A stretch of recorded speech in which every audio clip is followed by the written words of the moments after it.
Está con nosotros el concejal del justicialismo, Lucas Maguid. ¿Cómo le va, concejal? Bienvenido. ¿Qué tal? Buenas tardes. Bueno, íbamos a hablar un poco del tema de la terminal, que fue uno de los temas del día, pero la verdad que también hemos conocido en las últimas horas un caso que viene desde hace mucho tiempo, que tiene que ver con Místico. ¿Qué pasaba con Místico? ¿Por qué el municipio promocionaba Místico, un lugar que está clausurado, investigado, cuyo titular está preso por facilitamiento de la prostitución?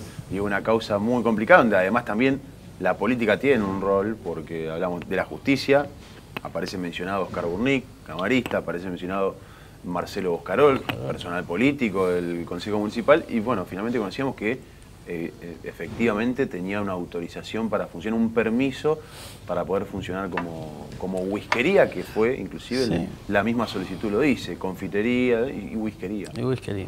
Bueno, nosotros, ustedes saben que hace un tiempo, cuando ustedes hicieron el primer informe, hace unos meses, nosotros la citamos a la Secretaría de Turismo para que venga a darles explicaciones del por qué.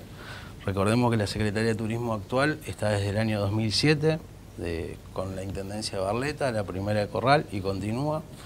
Seguimos sin tener ningún tipo de respuestas, ni siquiera un diálogo informal ni de ninguna manera. O sea, hay cosas que cualquier empresario de esta ciudad sabe las trabas que tiene y sabe lo complicado que es abrir un negocio, incluso que mantenerlo en el tiempo. Y nos encontramos con que este tipo de negocios eran publicitados directamente desde nuestra municipalidad como diversión nocturna.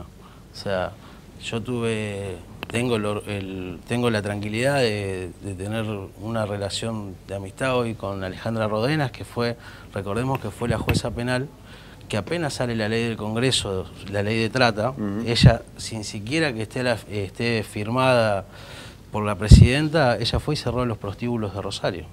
O sea, fíjense la diferencia en las personas, la diferencia en actuar. Nosotros seguimos sin entender el porqué, ni siquiera de venir y dar la explicación. A ver, era un boliche o estaba considerado como un boliche bailable. No, estaba directamente como whiskería, y todos sabemos lo que eran las whiskerías. Incluso no era la única, había 3 más aparte de eso. O sea, bueno, son cuestiones que a nosotros nos siguen preocupando. Tampoco ya no nos sorprenden, porque ustedes bien estaban hablando de un montón de casos recién de que el intendente se maneja como quiere, sin dar explicaciones, y bueno, él pide el voto de su candidato para no tener que darle las explicaciones. No las da ya de todo. No.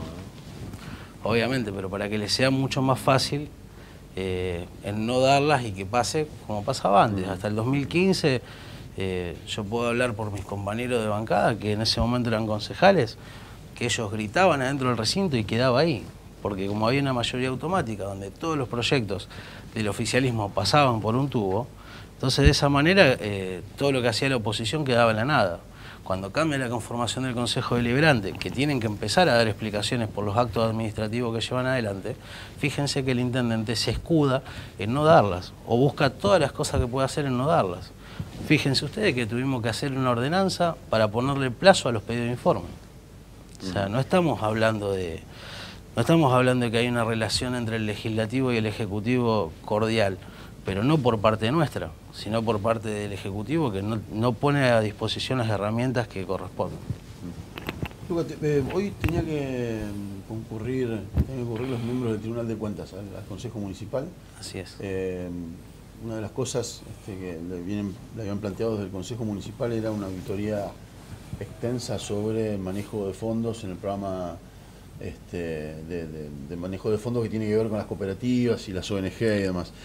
No fue Luz Albastro, que es además la titular de... No fue la presidenta, no fue la contadora Beglia, fue únicamente la doctora Sen, que es una de las vocales. Y bueno, nos sorprendimos hoy a las 10 menos 10 de la mañana que habían ingresado una nota diciéndonos que no iban a ir porque ellas consideraban, las dos, tanto Beglia como Balbastro, que no era necesario darle explicaciones porque no querían que la campaña política se meta en el Tribunal de Cuentas. Se los resumo así, porque realmente que todos los temas que estaban en el itinerario eran temas que se habían tratado durante la campaña y en los medios públicos. no sé si ustedes me están entendiendo lo que yo les quiero decir. O sea, no fueron porque dijeron que son discusiones que se dieron en los medios públicos. A ver, la escribana Balbastro, que fue candidata a concejal, no sé si sigue siendo, va a ser. Sí. Bueno, ella no va al consejo, no es la primera vez. Yo hoy dejé asentado en versión taquigráfica que este año fueron 3 reuniones. La primera no fue, diciendo que estaba de viaje, y fue el día que se fue a sacar la foto a Buenos Aires con Massa. La segunda fueron las 3. Y la tercera, que es esta, que incluso era una continuación de la segunda por mucho material y mucha información que no nos pudieron dar en ese momento.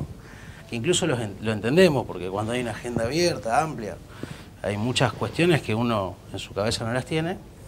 Y hoy nos encontramos con esta nota que decía que todos los temas eran temas que se abordaron durante la campaña política en los medios públicos.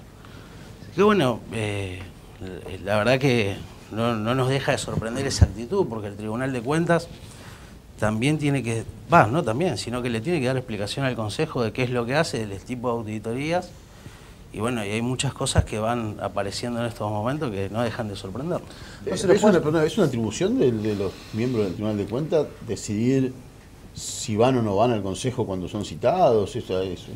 No, eso es, a ver, no es una atribución. Uno puede entender que no vayan. Por ejemplo, los tribunales de cuentas de todo el país tienen muchas capacitaciones en distintos puntos del país, o incluso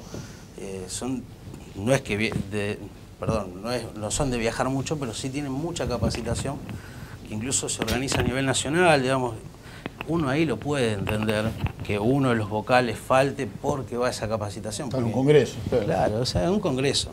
Ahora, como te digo, no es la primera vez que faltan. La vez anterior, la nota llegó la noche anterior, no llegó como hoy, que fueron 10 minutos antes, pero que estaban de viaje. Yo abro Instagram y me encuentro con que Balbastro estaba sacándose la foto de campaña con Massa. Yo, la verdad que, soy político, hago campaña, no es desde los 16 años que hago esto.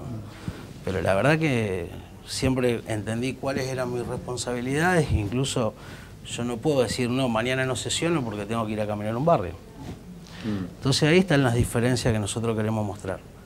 Hoy nos encontramos con la doctora Sen, nos trajo toda la información que está a su alcance, porque es una vocal que asumió hace poco tiempo. Claro. Y tampoco nos puede responder, vamos a dar uno de los ejemplos, tren urbano, un expediente que estuvo dormido más de 1.200 días hábiles. O sea, y cuando preguntamos el por qué, y obviamente la doctora Sen no nos puede explicar antes de que ella asuma por qué no salía. Lo tendría que haber explicado Beglia o Balbastro. Entonces, bueno, a mí lo que me preocupa es eso principalmente. La escribana Balbastro es la presidenta del Tribunal de Cuentas, no rinde las cuentas a nosotros, no nos ha sabido explicar cuando compraron la casa de Yamila Ferrer. O sea, pongo temas que son puntuales, que vienen a nuestra memoria. Pero después hay un montón de información que fue remitida por nota oficial, con copia, y seguimos esperando las respuestas y seguimos discutiendo y seguimos viendo que el Tribunal de Cuentas no está interesado, no el tribunal, sino que estas dos vocales no están interesadas en respondernos a nosotros. Entonces, también vamos a buscar otros mecanismos. ¿No debería ser un impedimento que un vocal del Tribunal de Cuentas sea candidato? Llevarlo a la provincia, al caso de la provincia. Yo pienso que sí.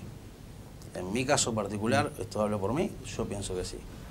Para mí, una persona del Tribunal de Cuentas, un vocal en actividad, no podría ser candidato. O sea, debería renunciar a su cargo para postular. Sí, yo cuando fue el cierre de lista lo pregunté, me dijeron que legalmente no había ningún impedimento, y dije, bueno, pero me parece que, aparte como te digo, incluso ponele que sí, pero si vos querés ser concejal, cumplí con tu función. O sea, es hasta una obligación moral. La ordenanza de iniciativas comunitarias se sancionó en 1996 y fue modificada en el 2010, que explicaba recién Juani. ¿En alguna oportunidad alguien remitió al Consejo un detalle de cómo se gastó la plata? Mirá, en estos 21 años. Por lo que tengo entendido, hasta el 2010 se remitía la información, pero no era como se ve ahora, sino que eran programas barriales que lo manejaban las vecinales, estaban controlados, pero tampoco eran montos astronómicos como lo que son hoy. Perdón, le aporto un dato. Llegó a aumentar el presupuesto en más de un 100% año tras año en el programa de iniciativa comunitaria. Si esto lo sumamos en un término, bueno, 2010 a 2017, a excepción de los últimos 2 años, que fue los años donde se le puso la lupa, que ahí se mantuvo el presupuesto, pero el presupuesto se iba aumentando, inclusive hasta más de un 100% año a año, ¿no? Por eso mismo, cuando se crea el programa de iniciativa comunitaria, esto por lo que he podido investigar, recordemos que estábamos en el país con una crisis, nuestro país vive en crisis, pero en ese momento en una crisis bastante importante, y si uno lee la ordenanza, la primaria de iniciativa comunitaria es una buena ordenanza, porque hay que los vecinos trabajen en el barrio, se hacía a través de la vecinal, no con organizaciones civiles. Cuando tiene el cambio en el 2010 es donde aparecen todas las cosas que estamos viendo ahora. O sea, yo no estoy a favor que el dinero público lo maneje una organización civil de esa manera, porque realmente a uno le genera un manto de sospechas. Incluso yo el día lunes en la Comisión de Desarrollo Social tuve una discusión muy importante, porque resulta que, a ver, uno lo ve con los becarios, con los pasantes, con todos los tipos de contratos de basura que tiene el Estado. Yo lo que vengo peleando de hace mucho tiempo es que se haga lo mismo que hay en la provincia. En la provincia, desde el 2004, cuando mi abuelo fue diputado, hubo un cambio. Digamos, mi abuelo UPCN lo venía peleando en paritaria, para el pase a planta. Ustedes recordarán hace mucho tiempo que los contratos en el Estado terminaban siendo entradas como pasantes, después como becarios, después como contratados, y había porteros con reemplazo de larga duración de 20, 25 años, no tenían estabilidad, cobraban menos, el Estado pagaba por 2. Entonces, mi abuelo logra sacar una ley donde en X cantidad de tiempo tenés que quedar en planta, o en X cantidad de tiempo se tiene que abrir el concurso, y a partir de ahí el Estado empieza a regular a todos sus trabajadores que antes de eso, por las crisis que venía del país, por el problema del 2001 y todo eso, no se podía hacer. A ver, yo quiero hacer lo mismo en la municipalidad, y el oficialismo me dice que no. O sea, entonces, si me dicen que no con los empleados, me dicen que no con las organizaciones civiles, ¿por qué no son empleados municipales que viven en los barrios de la ciudad los que arreglan su propio barrio? Esas son las preguntas que nos tenemos que hacer. Esas son el manto de sospecha donde nos genera todo. Che, ¿por qué en vez de ser un empleado municipal lo terciarizás, se lo das a una organización civil que no controlás, que encima después te va a hacer un juicio a la municipalidad, porque lo único que hay es una persona intermediaria y vos sos responsable de lo que está haciendo? O sea, bueno, está demostrado ya eso. Entonces, ahí está donde está el manto de sospecha, donde nosotros preguntamos, donde el Tribunal de Cuentas no hizo su momento. Para mí, mi apreciación es que no hizo el trabajo que tenía que hacer y no le dijo, esperen porque esto no es completamente regular lo que hace.